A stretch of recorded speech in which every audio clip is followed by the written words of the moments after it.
Dlho sa snažím prísť už na to, prečo sme tu a čo je náš cieľ.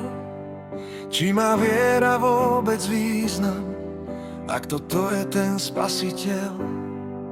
Vidím dobrá až tak málo, a čo to zlo vlastne je? Kde tá pravda je ukrytá, a kde ten Boh vôbec je, kto mi odpovie?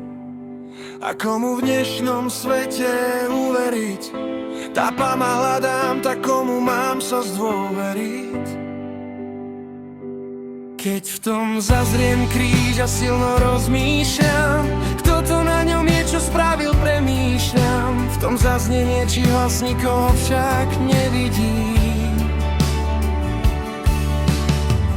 Padám na kolená, veľkú lásku pocítim.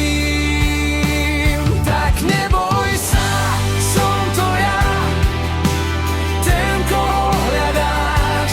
Ľúbim ťa tak veľmi, hoc v hriechu aj padáš.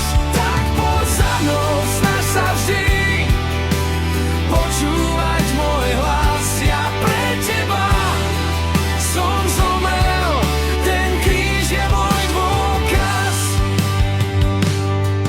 Kto iný by to urobil?